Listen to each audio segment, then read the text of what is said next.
Okay, we're all set to start our first hearing of the evening. This is the 7:30 hearing, and it's the application of Brian Hegarty. Mr. Hegarty lives at 72 Franklin Street in Milton, and he seeks to build a combined shed, double gable, second-floor dormer addition to a single-family residence. And Section 6B3 of the bylaw requires that new buildings be set back a minimum distance of 20 feet from the front of the property, and Mr. Hegarty is proposing to have the structure 16.5 feet from the front property line. And also, the sideline provision of the bylaw requires that new buildings or portions of new buildings be set back 10 feet from the sideline, and here the applicant is proposing 7 feet from the right side property line. My name is John Leonard. I'm chairman of the Board of Appeals. With me this evening to my immediate left is board member Francis O'Brien, and to my immediate right is board member Kathleen O'Donnell. The rules of the board are such: we'll hear from the applicant, we'll hear from people who have questions of the applicant, we'll hear from people who wish to speak in support of the application, we'll hear from anyone who's present who wishes to speak in opposition to the application. Even though the proceedings are being televised via tape this evening, the official record is a stenographic record here that's being kept by Mary Fitzgerald. In this particular application, we have as evidence for the hearing the application itself, which is dated April 27, 2017. We have a denial letter by our building commissioner, Joseph Prondak, dated March 11, 2016. We have a plot plan of the property by Michael Paul Antonino, which is dated June 18, 2016, showing the somewhat unusual configuration of the dwelling as it sits on this rather small and narrow lot. And we have a series of, we don't have a series, we have a plan. It's entitled Second Floor Dormer Addition, by JSG Architects of Squantum Street in Milton, dated February 14. Well, it's as revised. February 14 says 2007. Maybe it is. So it's 2017. I knew I needed new glasses. So we will have all of those documents as evidence at the hearing. We thank the applicant and his expert witness, Mr. Gianduso, I believe, for supplying all of this information. So if you want to come up and make yourself comfortable, we're delighted to hear from you in support of this particular application.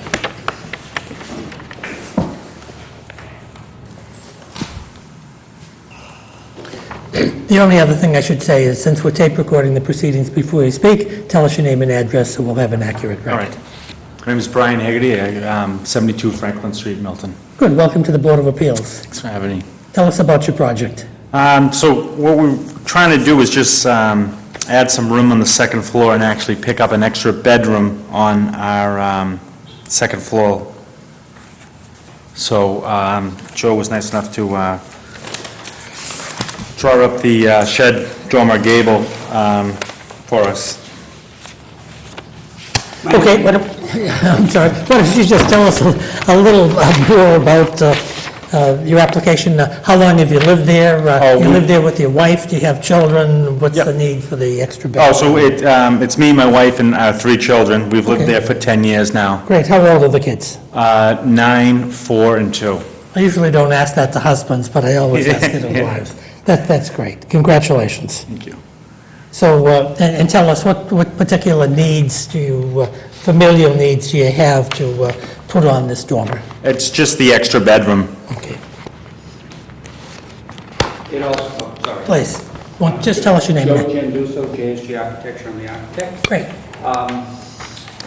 The second floor is lacking in headroom. It's built into the slope of the roof, so this hybrid dormer will provide headroom to the existing bedroom and then obviously space to actually include a 4th bedroom. So we're dealing with a very tight second floor space to begin with, so this will help raise the ceiling throughout the front portion of the attic space.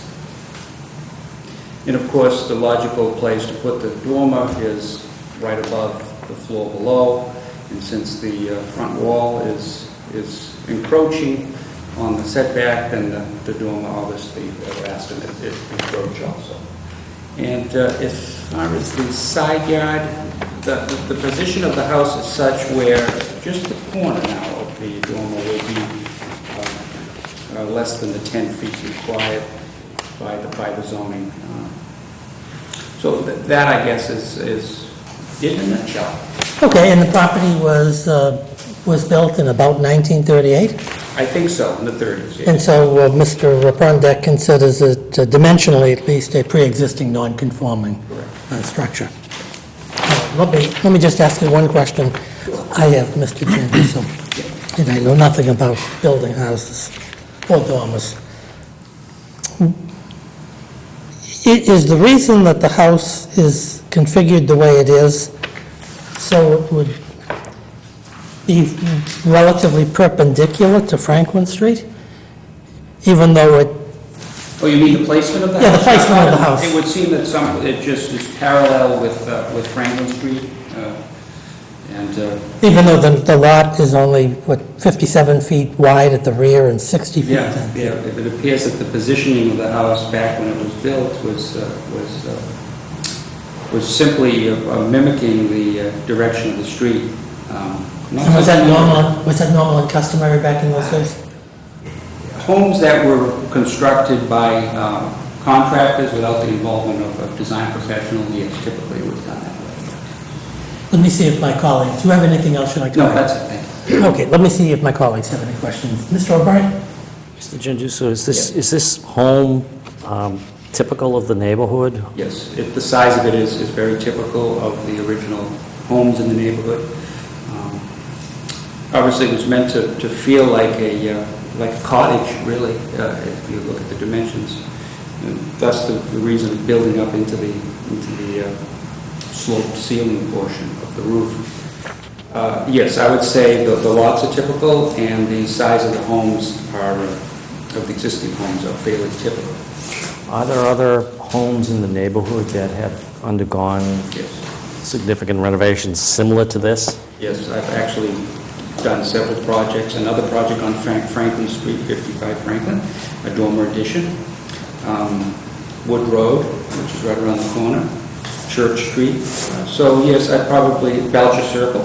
So I've been working on, I'd say over a dozen projects over the course of the last 5, 6, 10 years, which basically families are growing and they need to live. And most if not all, have tried to find new homes and found that it was just, not economically feasible. And they like the neighborhood and the schools, and they want to stay where they are, so they add on. And some lots are tight, but I think they all work out rather well. On those other specific instances that you Sure. mentioned, they all received similar zoning relief to the relief that's being I'd requested? say the overwhelming majority had to request some relief. There were one or two projects which were in fact by right, but that's rare. So you get quite a streak going. Yeah, I guess you could say that. I'm sorry, Mr. O'Brien, I didn't mean to It's quite, your I enjoy the work. examination of the witness. Thank you, Mr. Chairman. Finish, what's the cladding and... We will be matching what's there at clapboard, it's vinyl. Yep, it's vinyl. Correctly, so we'll be blending in this addition with what the existing materials are, so that when it's complete, it feels like it was part of the original design. That's always my intent. Is there a builder lined up already, or? Yeah, my father's a general contractor. And Brian's in the trades, you're I'm a licensed electrician. so it'll be a hands-on kind of project. Aren't you lucky? Yeah, right? With 3 children, that's a wonderful advantage to have. Mr. Chairman, I'm familiar with this property. Actually, many years ago, my wife and I actually looked at the house next door when we were in the neighborhood. First got married and we're looking at a home. So this home as it exists is very cute, very well maintained, but Jeepers Creepers, three little ones, and, Yeah. yeah, I can see the need, Mr. Chairman. Well, I live on Belcher Circle, so I'm Oh, all right. familiar with the neighborhood, and certainly familiar with the sizes of the lots, and cognizant of the fact that virtually anything you are going to do is going to have to require a variance. I did note that you weren't actually increasing the footprint of the house at all, so it's just the volume, and not actually the entire, it's not going up any higher. We are It's just- using the existing peak to begin the highest point. Yeah, because that would concern me if it was, Well, it also, I think, would be somewhat inappropriate yeah, for the scale of the existing. right, we've run into that situation before. Okay, I certainly don't have any more questions. Let's see if there are any members of the public who have interest in this application. Is there anybody present who has any questions of the applicant, Mr. Gianduso? There's no such person present. Is there anyone who wishes to speak in support of this application for variances?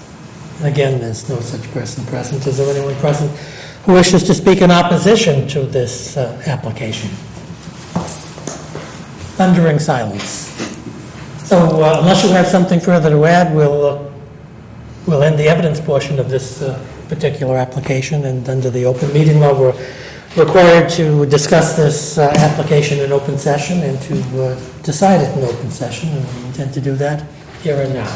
Mr. O'Brien, please.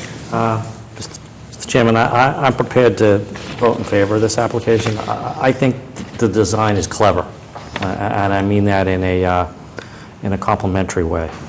I think it is a small house in a neighborhood of smaller homes with tight lots. It's actually, from a design perspective, and I'm no designer, it's a very nice way to solve a problem. And I think it's also done so in such a way that does not too terribly impact any of the zoning requirements. And, from the size and shape of the lot, I mean, jeepers. Yeah, well, so, yes. Ms. O'Donnell. I agree. I think it's very clever, the fact that, you're not increasing the footprint, so it's not increasing the nonconformity of the house. And you found room someplace. And I think that, so I appreciate that, and I appreciate the fact that it's not an increase of the entire size of the place so much. So I'm certainly, I'm in favor. Well, look, I agree with my colleagues. I think the lot is, I don't know if the lot is unusually shaped, but the way the building sits on the lot, Well, it's just... yeah, it's that's just a better little- said. A little wacky. I think the design is good. I think the applicant is, and Mr. Gianduso has presented a compelling application for zoning relief as a matter of law, but also as a matter of personal circumstances of the family. As Mr. Gianduso knows very well, we like young families to stay in Milton, enjoy Milton and the schools, and not have to run off to other communities to try to find a larger house if accommodation can be made, and I think this is a clear example where it can and should be made. So all those in favor of granting the two variances requested? Aye. Aye. Well, congratulations. Thank you very much. Let me just mention to you, I think Mr. Gianduso will as well, but I should just mention it. Even though nobody's appeared here in opposition to this application, there's still a 20-day appeal period. Mr. Gianduso can deal with Mr. Prondak as what you can do prior to the variances being final. But once we render a decision, we'll send a copy to you. Make sure you record a certified copy of that decision in the registry of deeds, so that the title to your house is kept up to date and the variance becomes legally effective. Okay? So Okay. congratulations on your variance. Thank you for coming. Thank you very much, appreciate it. Thank you. Thanks, Joe.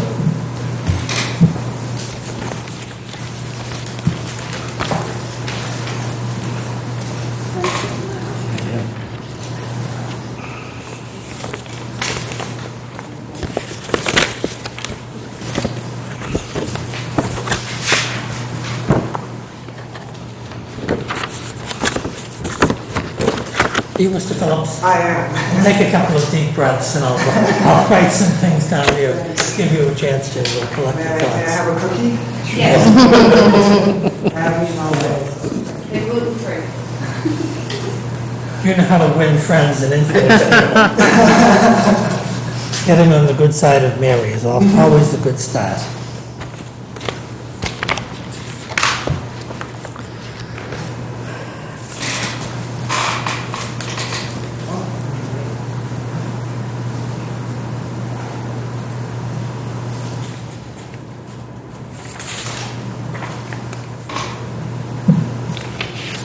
Okay, we'll call to order. You're involved in the second application as well? Yes, I am. Okay. Mr. Phillips, you can come on up and make yourself. Thank you. This is the 7:45 hearing at 7:46. We're going to break a record tonight if we can keep this going forward. And it's the application of Jeffrey Phillips. And Mr. Phillips has a residence at 94 Maple Street in Milton. And he proposes to remove a one-story garage, attached garage and breezeway, and build an L-shaped one-story addition. It's about 1,000 square feet. He wants to accommodate a two-car garage and expand the first floor of his residence, and to do a roof addition above the front entry stairs. The bylaw requires that portions of new buildings be set back 20 feet from the front property line. Here, the applicant is proposing to be 15 feet 6 inches from the property line, and likewise, the side yard setback, which everyone knows now is 10 feet. The proposal is for 7 feet 9 inches from the right side property line. The property is located in the Residence C district. I'm John Leonard. This is Frank O'Brien, and this is Kathleen O'Donnell. Nice to meet you. We'll hear from the applicant, or Mr. Gianduso. We'll hear from people who want to speak in favor of the application, people who have questions of the application, and then if anybody's present, anyone who wishes to speak in opposition to the application, we're tape recording the proceedings. So make sure you tell us your name and address before you testify, so that we'll have a nice, accurate record of the transaction. As evidence for this hearing, we have the application. It's dated May 5, 2017. We have a April 7, 2017 denial letter from Mr. Prondak. We have a survey by D. O'Brien, Land Surveying of Franklin, Massachusetts, showing the existing conditions on the site. This is dated July 12, 2016. And we have a plan of the exterior elevations, proposed conditions, and the proposed alterations, by JSG Architecture of 93 Squantum Street in Milton, Massachusetts. And this is dated 10/14/2016 and revised as of 10/17/2016. So we'll have all of these documents as evidence at the hearing, and so Mr. Phillips, are you making the presentation? Yes. Or is Mr. Gianduso going to Well, do I it? hope he'll help me out. So this Okay, is my then why first don't you time, start, so- we'll see how it goes. Yes, all right. The current home that I live in, I have a one-car garage, and so I'd like to expand that to 2 cars. My original thought was to knock down the 1 car and put the garage in back, because that would keep me within the setbacks. After some discussions with Joe, I changed my mind, I guess. I decided it'd be better to have an attached garage with 2 bays, and so in order to fit 2 cars, because the breezeway is, I think, only 8 feet wide, the garage wall would have to move out a little bit towards the property line, and then it's encroaching on the setback. A couple other changes that I want to make. There's only 1.5 baths in the house. There are no baths on the first level, and so I'd like to add a half bath on the first level for guests instead of sending them to the basement or sending them upstairs to the main bathroom.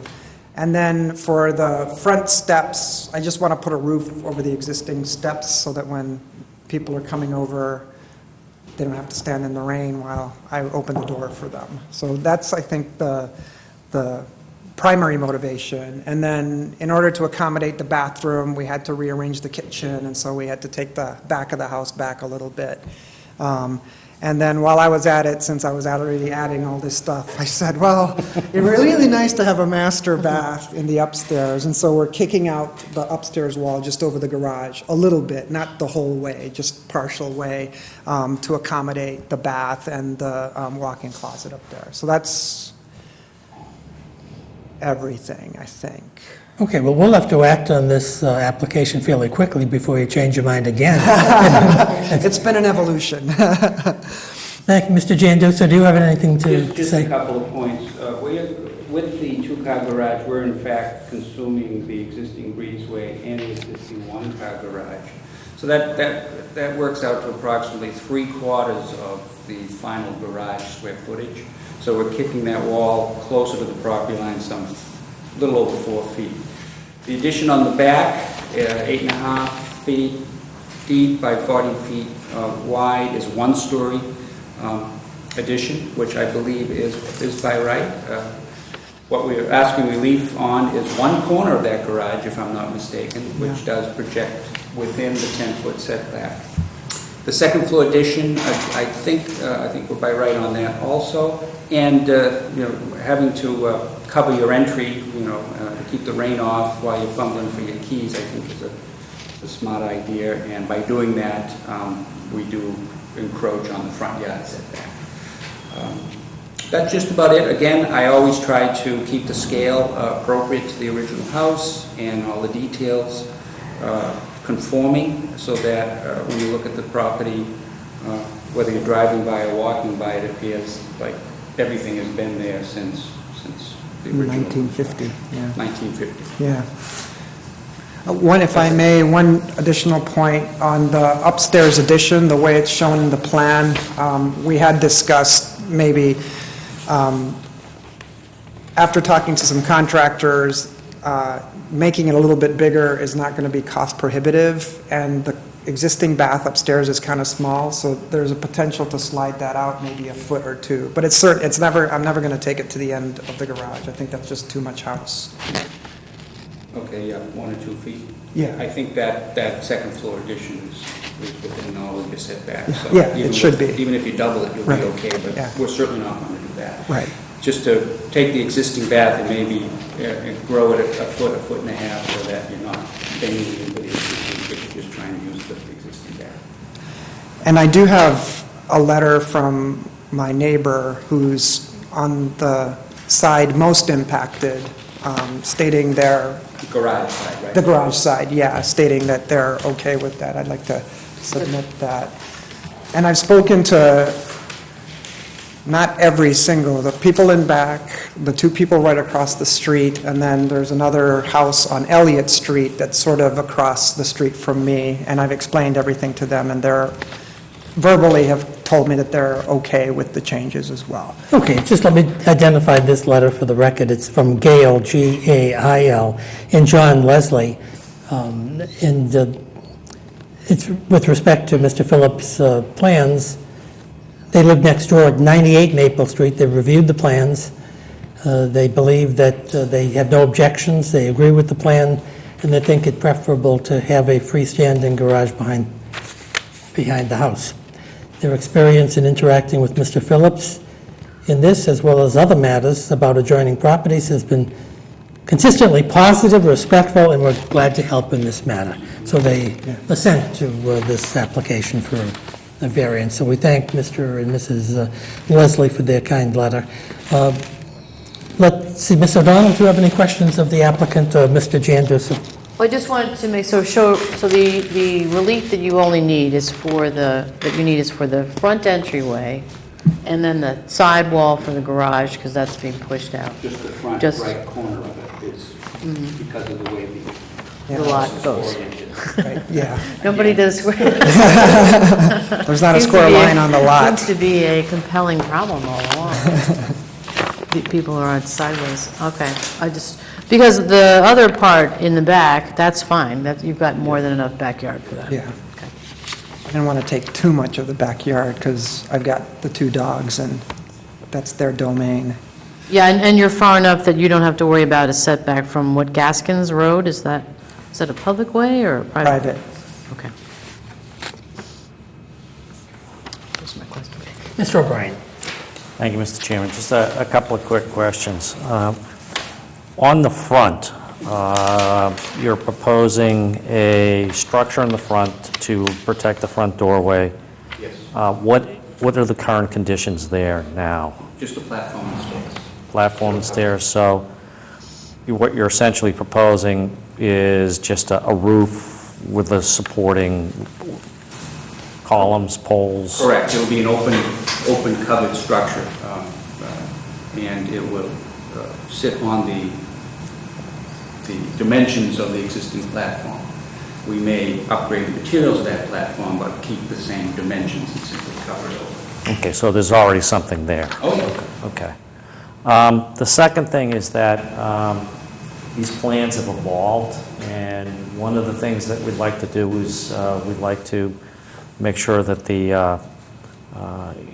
if a decision is rendered, we do render a decision in allowing this, is that we draw up the decision so that the plans are in substantial conformance, so that the building inspector, so are these plans close to final? Well, I did have a preliminary meeting with the building commissioner, Joe Fondak, to determine just what kind of relief we did need. And these plans will have further detail, but construction detail, framing plans, foundation plans, specification of materials. But the overall dimensions, envelope, and extent of the proposed additions are shown here. You mentioned that there could be a potential change on the second floor, which Yes. is not, the board need not act on, but there is nothing else that's going to change that, Well, maybe that third story? No. Absolutely not. thank you, Mr. Chairman. Thank you. I have no questions. Let's see if there's anybody other in the public who wants to ask the question. Is there anybody who has any questions of Mr. Phillips or Mr. Gianduso? Okay. Is there anybody who wishes to speak in support of the application for these variances? There's no such person present. Is there anybody who wishes to speak in opposition to these applications? And there's no such person present. So unless you have anything further to add, we'll end the evidence at the hearing, and just as the first hearing, we'll review this application in open session and vote on it, and we'll try to do that here and now. Ms. O'Donnell, do you want to be heard first? I think that as long as we say in the decision that that front porch maintains the same platform, doesn't increase the nonconformity of that space, just covering it, but I'm okay with that. And I'm okay with the garage. Okay. Mr. O'Brien? Mr. Chairman, thank you. I think, again, as was the first case this evening, this design shows the benefits of hiring a design professional. Here you have a couple of changes that could have gone bad, if you will, but it's a good scale. I think the intrusions are de minimis. They're in keeping with current intrusions, if you will, so I'd be in favor of granting the relief. Well, I agree with my colleagues. I think the application, both applications we've heard tonight have been very well presented. The design is wonderful. The effect on neighbors is non-existent, and both of the, and particularly this application, will not only benefit your house, and it will also enhance the neighborhood, and it'll be good for everyone. So I intend to vote for this application with the usual conditions that, as Mr. O'Brien has rightly suggested, that at least the dimensional parts of the plans will be shown substantially correct as on these plans, and minor details and the like, you are free to make those at any time and deal with Mr. Prondak if he has any issues. So all those in favor of these applications for variances, please say aye. Aye. So congratulations on your variances. Thank you. Did you hear my speech to the first? I did not. I Mr. was Hagan, okay. rushing to get in. That's all right. It's, parking's a little difficult out there, but at least we don't have a band concert to put up with. We're going to write this decision. We prepare these decisions from scratch. It may take a couple of weeks to get the decision done and signed up. It gets filed with the town clerk. There's a 20-day appeal period before the variances become final. If you want to do some preliminary work beforehand, you take that up with Mr. Bondak, and he's our boss as far as that goes. And once the decision is final, get a certified copy of it and record it in the Registry of Deeds. Okay. So that the variances become effective, legally effective, and the title to your house is kept up to date. Okay. Okay, so thank you for coming and Thank you congratulations. very much. Thank you. Thank you. Thank you. Thank you. Mr. Giandusa, you don't want to stick around for our third hearing?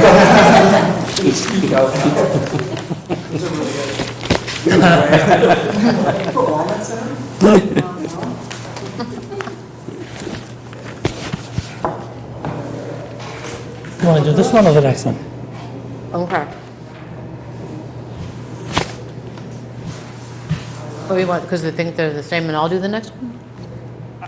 You want me to, but, you know... It is the same, just change the Yeah, names. exactly. That's good, because I'm writing 5 decisions on telecommunications. It's almost the same. It's driving me Okay. nuts. Just, And I'll do the next one. and I'm a glutton for punishment.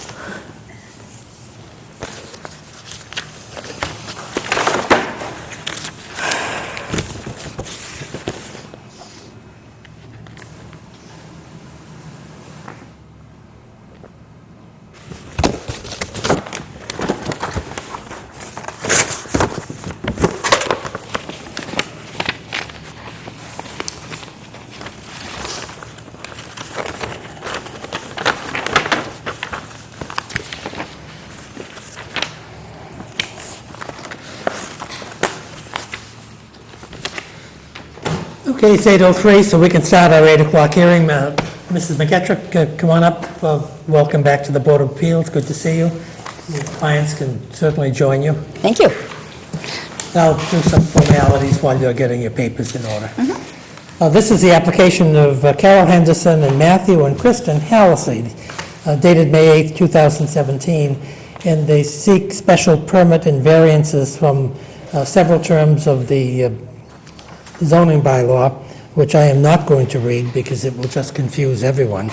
But in essence, they seek relief from the sideline setback of 7.9 feet instead of 10. They seek a special permit for a temporary accessory apartment pursuant to the bylaw, and they seek a variance in order to construct the temporary apartment as the same time as they're putting an addition on the house, so they won't have to do it separately and then have to tear it apart again to install utilities and do other technical niceties. The applicants reside at 45 Rose Street. 45 Rose Street. I'm trying to find it in the application, and I don't know that it's there. But there it is, 45 Rose Street, Milton. So the rules of the board are such that we're going to hear from the applicants, we'll hear from people who are present who have questions, we'll hear from people in support of the application, people in opposition to the application. We're tape recording the hearing this evening, so tell us your name and address before you speak, so we'll have an accurate record of the proceedings. Let me just introduce the board. I'm John Leonard, chairman of the board. To my immediate left is Frank O'Brien, and to my immediate right is Kathleen O'Donnell. So we will have, as we have at the other 2 hearings, in evidence, the application dated May 8th, 2017, the May 5, 2017 denial by the building inspector, which is a little bit before the application, but that happens frequently. We have a wonderful letter from Attorney Marion V. McGettrick of 10 Crown Street, Milton, Massachusetts, to the Board of Appeals, describing the application and the reasons that, in her viewpoint, the applicants have merit, and the applications for special permit and variances should be allowed. We have a plot plan by Robert E. Hannigan Associates of Milton, Massachusetts. This plot plan is dated March, March 31, 2017, shows the subject property and the various improvements which require the zoning relief. And we also have a second plot plan by Mr. Hannigan. This one's dated February 10th, 2017. And Mrs. McGettrick has presented us with some historical plans that she'll refer to as part of her hearing as to why these applications have merit. And we also have Spalding, is it Tugias? Tugaias. Tugaias Architects, Inc., showing a first floor plan, a second floor plan, front elevation plan, a rear elevation plan, a side elevation plan, and additional computerized views of the proposed addition to the subject property from various viewpoints. 1, 2, 3 computerized depictions of the improvements. So we'll have all of these documents as evidence. Mrs. McGettrick, it's good to see you back again with the Board of Appeals. Thank you. It's Oh, good to I'm be sorry. back. Mrs. Fitzgerald rightly has pointed out that the board did receive at 10:30 yesterday a letter from Mike and I think it's Rena, though it could be Rena, Dennehy, 12 Rose Street in Milton. Mr. Dennehy and his wife, 10-year residents at 12 Rose Street, they were unable to attend this evening's meeting regarding the variance and special permit. They would like to voice our overwhelming support for the Henderson Hallisey addition temporary apartment at 45 Rose Street through this email. So we thank the Dennehys for their kind participation at the hearing. Mrs. McGettrick, the floor is yours. Very nice, thank you. I just have a black and white photograph that shows you the existing appearance of the house. Great. Sorry I didn't have a color printer. It was the last minute. Printer trouble, too. Yeah, so I just wanted to let you have a view in case you hadn't driven by. So as you've explained, this is an application for 3 forms of relief. One is a special permit under our temporary accessory apartment bylaw.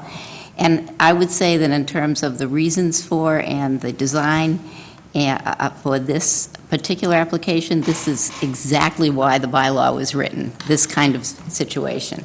So I'll address each of those briefly. I know you have some details in my letter, so just to explain generally, Section 3A9 is the accessory apartment bylaw. It has a whole series of conditions and limitations. It's a 4-year permit. You have to come back before the end of the 4 years. You have to maintain the same occupancy, and it has to be only of certain categories of relatives, basically. So in this situation, what we have is a house that's already occupied by Carol Henderson, who's the original owner with her husband, and has been there for many years. But now her daughter, Kristen Hallisey, and Kristen's husband, Matthew, who's right here, they have a son who is, how old? First, he's 2 1/3. 2 1/3. Turned 2 1/3. And when I wrote this letter, they were expecting a new baby, and the baby arrives last week, a little bit early. A girl, Reagan, is that right? Yes, Reagan Elizabeth. And apologies, my wife, Kristen, wanted to be here tonight, but Reagan goes by her own terms, and she showed up 5 weeks early. So Kristen is at the NICU at Brigham and Women's Hospital. I've got my baby to get back in there. And doing well. Tonight, and doing very well. That's great. Yes. Congratulations. Thank you so much. Congratulations. Thank you. That's really wonderful. Well, it's really very exciting, and I've known some of the applicants anyway for a while, or at least a little bit, so it's very interesting to represent the parent and then the children who are the same ages of my now well-grown-up children, and see everybody moving back like this and being together. And I think this is a very nice proposal in that sense. So anyway, as of several months ago, the family's together in one house. And it would be great if they could create the addition and be able to have the accessory apartment as soon as possible. It has taken a while to get to this point because there was a considerable work with an architect to try to design just the right addition to stay within the limitations of the bylaw, but to give Mrs. Henderson enough space so that she'd be comfortable, and also to orient the addition in the right way and to design it so that it really fit in with the existing house, which is a Cape Cod-style house with dormer windows in the front. You can see that from the picture. So in every respect but one, the application for the temporary apartment fits exactly. They comply with all of the requirements. The apartment's just under 800 square feet, and when you calculate the finished area of the house with the addition, and you calculate a third of that, that's larger amount than 800 square feet. The bylaw says it has to either be 800 square feet or less, or one-third if one-third is, less than the 800 square feet. So the area and the size of the proposed accessory apartment fits the bylaw. However, what the applicants would like to do is to build the accessory apartment as they build the addition. There really isn't a lot of work required to make the apartment. Basically, the kitchen appliances have to be put in, and that would mean opening a wall and connecting pipes, and sometimes having different pipes. Yeah. It's a little bit more construction than you might think. So if you build a new addition, and then you would have to rip open the wall again to do make these changes. And it seems wasteful. It would also waste time because they would have to wait until they built the addition to come back and get their special permit. So we're asking the board to consider relief, which would be a variance, to allow the accessory apartment to be constructed at the same time the addition is being constructed. We're also asking the board to approve a special permit for the accessory apartment. The application does meet all the requirements in the bylaw. And finally, there is a variance that's requested, very similar to one you heard earlier, for the right sideline as you look at the house of the new addition. What the applicants are doing, they now have a house and they have a garage that's set back at the end of the driveway. They're going to remove the existing driveway, and they are going to create an addition which on the first floor will be connected with the house, and it will have a second floor, but it won't have a full second floor all the way going back. So the two walls will not be right together. There will be a little space. I think that's the final design anyway, but there certainly isn't any door on the second floor that you can go back and forth with. So what you really have is, on the addition, you're going to have a garage. You're going to have a master bedroom over the garage with a bathroom, kind of a standard type of addition people put on their houses. Downstairs, in back of the garage, there will be, if this were not an accessory apartment, what would be a study or a family room. It will have a connection directly to the house, directly going into the family room area in back of the kitchen. In the existing house, there will be an entrance into the accessory apartment or addition, which also goes into the house, so it's sort of a mudroom entrance. The garage is a single-family garage, a little bit bigger, I think, than the existing older garage that's going to be taken down. The reason a variance is requested is because the lot lines aren't exactly square. So at the front, this addition is too close, but at the back, it's fine. So they're 7.9 feet from the side lot line on the right, on the front, and they need the relief. You would need to grant a variance to allow the sideline of the addition to be within 7.9 feet of the side lot line.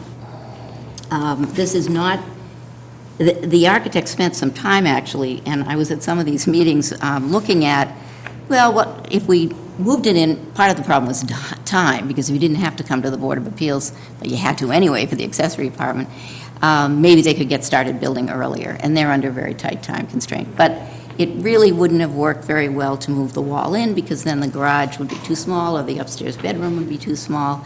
It doesn't work very well to put the wall at an angle, because then you don't have a symmetrical garage. And so after trying a few different things, Cheryl Tagayas, the architect, and the applicants felt that this really was the right design, that they should come to the board, ask for the relief they needed, and hope that you would be willing to grant it. I'd like to ask Matthew or Carol to speak about some of the conversations they've had with neighbors and some support letters they have, just to indicate that they've spent quite a bit of time talking to their neighbors about the project. Sure. Yeah, I've got a little laryngitis, excuse me. But we do have support of all our neighbors, particularly the woman where this butts up to her property. And we do have letters from the abutting neighbors, and they are all in support of this, and other neighbors as well. I know letters were sent out to quite a few, and people have called, and we haven't heard one person object to this at all, so I know we do have support. In fact, we had 4 neighbors in the general neighborhood reach out to us unsolicited to voice their support, and 4 people: Beth Kelly of 48 Spruce Street, Thomas Heaton of 54 Spruce Street, Susan Higgins of 129 Lyman Road, and Joseph Phillips, a direct abutter at 49 Rose Street, offered to appear at the hearing, but we didn't want to inconvenience them. We really think it was necessary, but we're touched by the support. We have signed letters from our direct abutters that we show them the proposed building plans, and they had no objections or concerns or anything like that. So you can give those to the board. Okay. Thank you.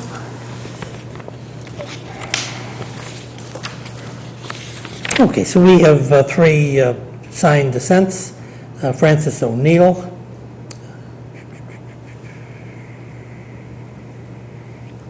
It's dated 6/13/2017. That doesn't, I think, technically say where he lives. He's, I think, 41 Rose. It Oh, says sorry, up is it there. not? But that's all right, is it No, there? it should be in there. It says 41 Rose Okay. Street. Oh, you're right, you're absolutely right. The 41 Yeah. Rose Street signs his consent June 13th, 2017. Joseph Phelps of 49 Rose Street, assents as of 6/13/2017. And Claire B. Arthur of 132 Lyman Road, also assents by a letter dated 6/13/2017. So we thank you for your time and effort in getting those documents. Anything else you want to add, Mrs. McGettrick? I just wanted to say this, that this is an application for 2 variances, and particularly with a dimensional variance, although it's not an extreme oddity. The lot is not regular in shape, and that's the reason for the variance. So technically, there is a basis for granting a variance here, a legal basis. It's also a relatively small variance because it really only applies to the front of the structure, and it's the side where the garage is going to be. The neighbor doesn't object. I think those are all relevant, and you seem to consider those in other decisions you've made. So they're also present here. In terms of the variance for the house, for the accessory apartment, you have had at least one prior case where you've allowed this. I'm not saying that it should happen all the time. Was it one of your cases? I was there. I was the attorney for that case. And I think that this situation is more urgent, more compelling. This is a case where the entire family is living in a small house right now and really would like to get going on this project and have the additional space. It makes no sense, and it would be economically a waste to require that they come back later or that they open up the structure once they built it. So I would ask the board to consider granting that variance as well. As far as the special permit goes, they fulfill all the requirements of the Milton's bylaw for an accessory apartment. So that's pretty much my summary. Okay, great. Let's see if my colleagues have any questions. Mr. O'Brien, do you have any questions of the applicants? Mrs. McGettrick? So the applicants have been made and are well aware of the restrictions imposed upon them They are. via the bylaw concerning accessory apartments. We have reviewed every section of that bylaw. They know they have to come back in 4 years. They know if someone moves out of the apartment and they're not using it for the allowed use with the designated person, they can't use it as an accessory apartment anymore.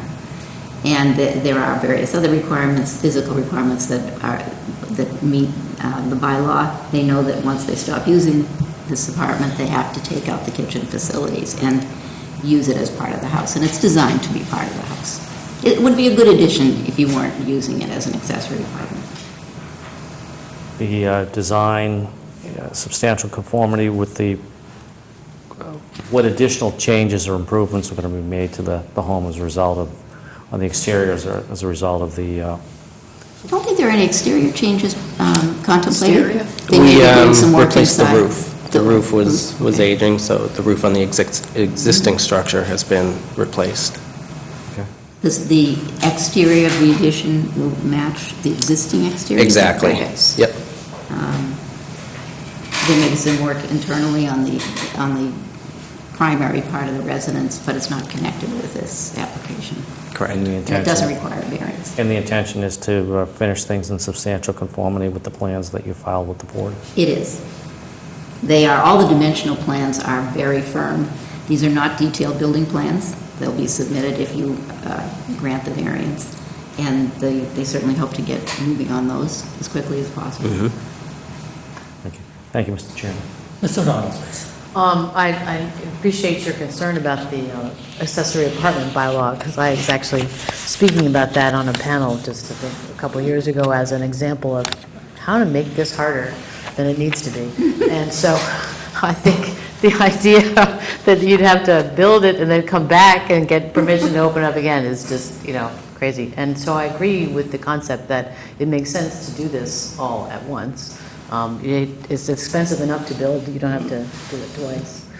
So I appreciate that. And I also appreciate the fact that you are taking down an existing garage, which is already inside the setback on that side anyway. So actually, it appears from the plot plan that you are actually sort of moving your garage is actually going to be less of an encroachment than the existing one, right? That's correct. Yeah. So I think, yeah. It's good. Okay, well, my view is I thought the application was very well presented. I think it's a very compelling application, and I agree with Ms. O'Donnell's comments about the intricacies of this temporary in-law apartment and the silliness of having to start reopening what you've constructed, particularly where you're dealing with a young family under these circumstances. I really have to say, Mr. Hallisey, I'm surprised to see how well you look. Thinking you're going back to the hospital again when this hearing ends. But, It's been a challenge. it's one of the benefits of youth, I think. Yes. Probably God-given. But I think the application was very well presented. It's a compelling application. I intend to vote for all of these, the special permit and the variances that are requested. So all those in favor of granting? Mr. Chairman, I'm Yeah. not sure if we've heard from everyone who may Everybody. want to speak. Oh, I'm sorry, you may be right. I've gotten into the wrong habit here. Yes, let's see if anyone is present who wishes to be heard in this application. Is there anybody present who has questions of the applicant? And there is no. Is there anyone present who wishes to speak in support of the application? And other than the written support and the oral testimony of Mr. Hallisey, there's no such person present. Is there anyone who wishes to speak in opposition to this application for a variance? And there's no such person. Yeah. Oh, yes. Oh, what do you know? I'm surprised you were so silent. Why don't you come on up here? You can sit here. Oh, that's all right. Okay. I thought you had an application pending at some... Oh, no, Board. yeah. Steve Kelleher, I live at 93 Nancy Road. I actually don't know the applicants. I do know Marion well, respect her highly. I did receive a notice last night, and I'm sorry, from you. I did not have a chance to, reach out and just, I was hoping maybe you'll vet it ahead of time. It was interesting to me that Michael Dennehy, wrote a letter of support at the beginning of this. My main issue I have is that I have ongoing debris that's being dumped in a corner of my lot, as well as an adjacent lot at the back of my property. And my property is down at the bottom of the hill from this place on 93 Nancy Road. So my concern, I wasn't able to even see the, part of my own fault, but just, I have sewer lines behind my house, so I just wasn't sure the extent of, which it sounds like there aren't going to have to be sewer lines dug up, but that's a secondary issue. So my primary issue is, and I have copies here, this has been going on since 2016, and I know it's not necessarily the applicant's, issue, but I just haven't received any response since, and that's just showing, I don't have all the detailed phone calls, but it's just concerning that My main issue is that I was looking for help. I mean, I don't know. I've reached out to neighbors because, quite frankly, I'm not sure who owns the property. I've reached out, I don't think it's town property. I think it's one of the neighbors. Part of it was is my property, which I've worked on cleaning it out and getting rid of the debris, because it's been going on for a number of years. It's not a huge, section, but I've noticed neighbors coming with wheelbarrows and it's actually infuriating to me to see that, and I know it's clearly not their property, the people, because one of them has a stockade fence behind their house, and they come through they have a gate, they come through the stockade fence and dump it. In my property, it's very, a lot is very close to mine. So that's my concern. I mean, this sounds very reasonable, as far as, so I don't necessarily, but I'm bringing my concern up. I feel like I've gotten no response from the town. I hear Michael Dennehy, which, that's great that he's very supportive, but, you can see in the documentation that I sent it to the Director of Public Works, Joe Lynch, 2016. I sent him, one email, then I sent him, a follow-up email, no response. I've done numerous phone calls. Part of it, again, I'm not sure, was I supposed to go to the building commissioner? Because basically, what I'm looking for is who owns the property. And I don't want to have to hire somebody to come out on my own to do, an assess, or to do, to draw the lines. But, ideally, I just want the people to stop dumping. I don't really, because I don't think it's my property. It's, I think it belongs to a neighbor. I think I actually know who it belongs to, but I don't think he realizes it's his property. Have you looked at an assessor's map? I have looked at one, but I guess I haven't looked, I looked at one online, and it seems confusing to me, as far as... Is this the lot? I'm sorry to interrupt. That's all right, that's all I'm trying right. to figure out which lot it is. So your house is here, and there's a house next door. Isn't there, is this there's sort of a vacant lot on the No, other no, no, side? this is down at the It's hill. not that? This is... Oh, no, okay, this is different. This is down at the bottom of the hill. There's two houses that actually, on Spruce Street, and then my house kind of runs along the back of that. It's kind of, but it's basically down the bottom of the hill. We'll be about 100 yards from our house. Yeah, I can see their house from, my backyard, and it's, I don't know. I'd be surprised, I don't, but, yeah. okay. Yeah, so, but there are people, like I said, neighbors who are coming and dumping, and I've got no relief from the town. Really, I'd like the dumping to stop. I'd like somebody to at least call me back and say, they'll work with me. I understand, is it, can somebody tell me is it town property? The email, I think it was pretty genuine, the email, basically saying, I'm trying to be civic-minded, I'm just looking for, and trying not to be, confrontational with the neighbors, quite frankly, because, so that's my issue.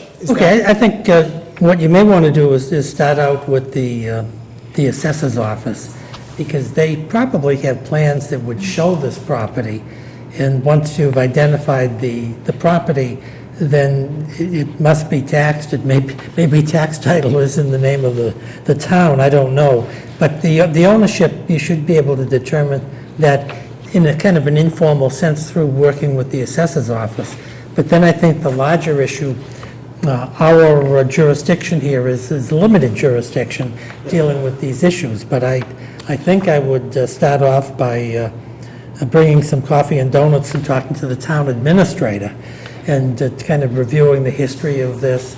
And I think he may be a best source of what town resources can be mustered. I would take some photographs of the property as it exists and bring them with you. Yeah, it's really not a separate parcel when I said that. It's really, I think, belongs to, a couple of different people, because it's really not big enough to be a separate parcel, where it is. But just a matter of, I think, quite frankly, it's an odd shape, because it's one of those things that's almost like a triangle. People don't have a square lot, so I think people have let it go. But then, people let it go, but that doesn't mean other people dump it. No, you're absolutely right. Yeah. But I think that the town administrator is probably the way to start, and I think he can enlist the forces of the town to go out and inspect that property and perhaps indicate ways to stop the dumping or to have the property cleaned up or... Yeah. But I think that's what I'd recommend. Okay. Yeah, and that's what I've There tried. seem to be jurisdictions all yeah. over the place, and nobody Yeah. seems to want to take... Nobody wants to take accountability. I've made numerous phone calls. I've lived in the town all my life. I know Marion from, a number of different, elections and different things, and know the family. So, so I don't want to necessarily stop this, but I'm just surprised. I've worked in the town hall. I'm just surprised that there's no customer service. This has been a very bad situation. Well, the other thing you can do I think we have a new town administrator, and everyone speaks very, very highly of him, and I think that's probably where you're going to get some action, but if, for whatever reason, that doesn't happen, you can certainly talk with the Board of Selectmen, and they have public speaking times, and you could put together a presentation. I don't think you're going to need that. But I think that's what it is. I think the jurisdictional issue has to be straightened out within the town, and then the appropriate town department be motivated to give you the relief that you may be entitled to. But as the Board of Appeals, we don't have jurisdiction over the town administrator, the Board of Selectmen. We deal with these dimensional issues and the like. So if that person whose property is being dumped on and is being used in disregard of what you believe to be your rights, if they were coming before us for some type of relief, then we could condition the relief if we decided to grant it on the property being cleaned up and maintained and all of that. But that's really, we have no legal jurisdiction over your issue.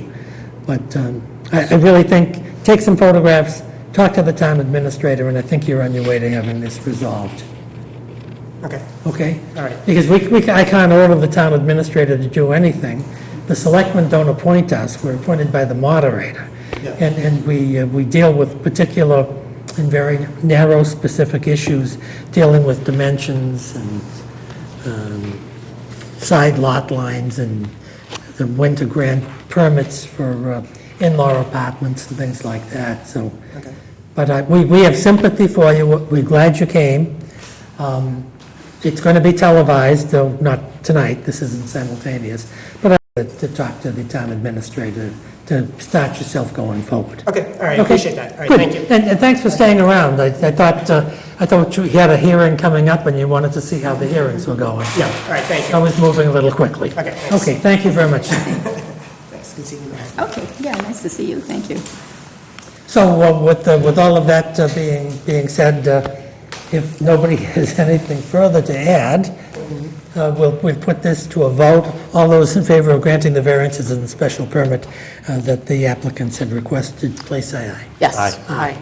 So, Mrs. McGettrick, and thank you, and clients, thank you very much for your appearance, and Congratulations. congratulations. It's great. Congratulations, and Thank you. We'll Good do our luck, best to best try to wishes. turn this around, and I did, you don't have to use it, but you can use it, to facilitate, if it's going to facilitate doing a quick, I did try to do some kind of draft that would make it a little bit easier, just because the time constraints are great here, and we'd be asking you to try to get this decision in as quickly as possible. So this, there was one previous case, this isn't exactly the same, that provided somewhat of a model. Sure. So that's a, one of those. we think we're in the federal court. One of those with this things you type of- click into your. Aaron, can I make a suggestion that if you transmit an electronic version of that? She did. Oh, I will, but it's on It's a a, flash It's on a flash drive. yeah, it's not oh, a okay. paper. Oh, well, I thought it was a piece of paper. That was the old days. But you don't have a color printer. They got flash drive If there's any capability. problem with it, I can send Okay. it. And again, That's great. it's not that I think the way I wrote it is so great, it's just that many, many years ago, I was on the Board of Appeals, and I do know it takes some time just to put the word, all those different paragraphs down. You actually remember that. Sometimes easier if you can edit something. Aaron, refresh my recollection, I think I may have sat on that earlier case. What, really? The Oh, in-law yes, I apartment. believe you did. Was that the one in, And so did Mr. Leonard, I think. I may have. This was a Can't really remember back large that house far. that was being almost demolished and rebuilt as a big two-story structure, and they wanted to include an in-law apartment as part of their renovations effort. Do you remember the address? No, I don't want to Yes, put you... Fox Hill Lane, 17 that's right, Fox Hill Lane. it was Joe's old, okay, it was Well, it since was this the would be same my sort of first issue. draft, I appreciate the fact that you sent me Great, the... okay. Happy to do it anytime, but, don't want to step on anyone's toes, and No, I I'm understand grateful that you for write this. excellent decisions, so, Thank you. thank you. Congratulations. Thank you. Thanks for coming. Good luck. Good luck now.